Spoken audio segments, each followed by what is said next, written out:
Buenas tardes, alumnos y alumnas. Eh, el tema de esta clase tiene relación con la caída de Roma y las invasiones bárbaras y corresponde al primer tema de esta nueva unidad, que es la unidad número 3, que guarda relación con el periodo conocido como Edad Media.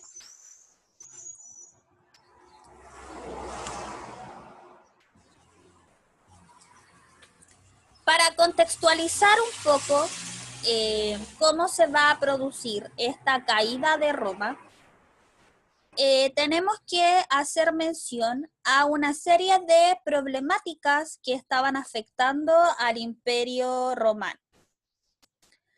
Dentro de estas problemáticas podemos mencionar las revueltas sociales o manifestaciones en el fondo de las personas, de los ciudadanos romanos, las cuales incluyeron a campesinos, militares y que en el fondo fueron transversales a todos los grupos de la sociedad romana. También vamos a tener un periodo de saqueos, principalmente de la mano de los pueblos bárbaros, lo cual va a causar obviamente temor en la población y va a provocar que las personas abandonen la ciudad y comiencen a trasladarse al campo. Un tercer elemento es el colapso del comercio, ya que como las personas van a abandonar las ciudades, el comercio, ¿cierto?, va a empezar a decaer lentamente. Por otra parte, tenemos también la pérdida del poder del emperador. El emperador, que era una figura tan importante dentro de lo que va a ser el Imperio Romano, va a empezar a perder poder debido a que no era capaz, y las personas también así lo sentían, de solucionar las diferentes problemáticas que estaban aquejando al imperio durante este periodo. Y sumado a todas estas problemáticas, vamos a tener el tema de las invasiones bárbaras. Los bárbaros, que eran un conjunto de diversos pueblos, estaban tratando de ingresar al imperio, principalmente en búsqueda de tierras y de lugares donde establecerse para poder vivir. El emperador de la época, que va a ser el emperador Teodosio, que aparece en la imagen, debido a todas estas problemáticas, decide como una solución dividir el Imperio Romano en dos. Esto se va a llevar a cabo en el año 395, quedando así establecido, por una parte, el Imperio Romano de Occidente y por otra parte, el Imperio Romano de Oriente. En este mapa que tenemos, ¿cierto?, podemos ver claramente esta división. En este caso, el Imperio Romano de Occidente, representado con color verde, cuya capital va a seguir siendo la ciudad de Roma, y el Imperio Romano de Occidente, en este caso, representado de color, ¿cierto?, amarillo, cuya capital va a ser la ciudad de Constantinopla, que actualmente corresponde esto a Turquía.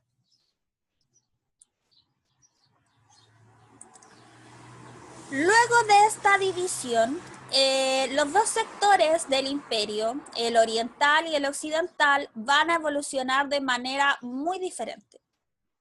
En Occidente, los emperadores no fueron capaces de dar solución a los problemas que aquejaban a la población, ni tampoco de enfrentar adecuadamente a las invasiones bárbaras. Finalmente, los bárbaros o germanos van a lograr ingresar a la parte occidental del imperio y van a poner fin a este sector, ¿ya? Con la invasión bárbara se va a producir la denominada caída entonces de Roma. Y el sector oriental, en cambio, va a seguir existiendo muchísimo tiempo más y va a pasar a ser conocido como Imperio Bizantino.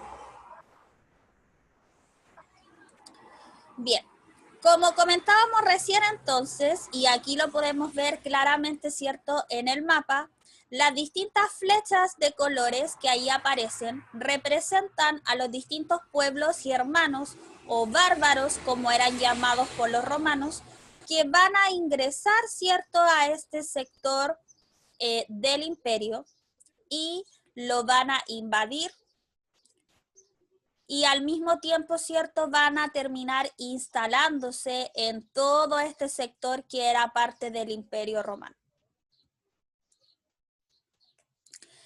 Los bárbaros tenían algunas características bastante particulares, entre las que podemos mencionar que eran pueblos seminómadas porque se establecían un tiempo en un determinado lugar, pero luego cuando se le acababan principalmente la comida y otros recursos, se empezaban a trasladar y se dedicaban a la agricultura y a la ganadería. Eran gobernados por un rey, es decir, tenían un sistema monárquico. El tema familiar era bastante importante para ellos, ya que su organización social se basaba en estos lazos familiares y sobre todo en los lazos de lealtad establecidos entre los miembros de la familia. Y por último, a diferencia de los romanos, los bárbaros no tenían leyes escritas, sino que sus leyes se transmitían de forma oral, de generación en generación, y estas leyes provenían principalmente de ciertas cosas que, conforme a la costumbre, se iban adaptando y transformando en ley. Bien, una vez que los bárbaros se instalen en este sector, que antiguamente era el Imperio Romano de Occidente, van a establecer lo que se va a conocer como reinos germánicos, ¿ya? Acá podemos ver algunos de estos reinos, como el de los francos, el de los visigodos, ostrogodos, vándalos, etc. Esta unidad que había conseguido entonces el Imperio Romano se va a perder, porque aquí van a existir, ¿cierto?, un conjunto de reinos totalmente independientes unos del otro y cada uno gobernado por su propio rey.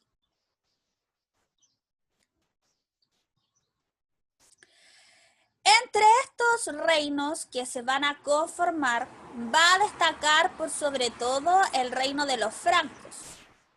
Principalmente porque los francos van a comenzar a conquistar otros territorios y van a formar también un imperio de proporciones mucho más pequeñas que lo que nosotros conocimos como Imperio Romano, y este imperio va a pasar a denominarse como Imperio Carolingio, gobernado por Carlomagno. Acá podemos ver una imagen de este imperio carolingio. Como les decía, el reino franco se va a transformar en este imperio al ir conquistando otros territorios vecinos. Bueno, este imperio, ¿cierto?, como comentaba, fue gobernado por Carlomagno, y Carlomagno sentía bastante admiración hacia la cultura romana y hacia lo que había sido antiguamente el Imperio Romano. Por lo tanto, uno de los propósitos fundamentales de Carlomagno fue restaurar la civilización romana, la cultura romana, y en el fondo hacer como una nueva versión de lo que había sido el Imperio Romano. Sin embargo, el Imperio Carolingio solamente logró permanecer mientras Carlomagno, ¿cierto?, estuvo vivo. Luego de su muerte, este imperio se va a desintegrar y se va a producir una nueva fragmentación en lo que es Europa.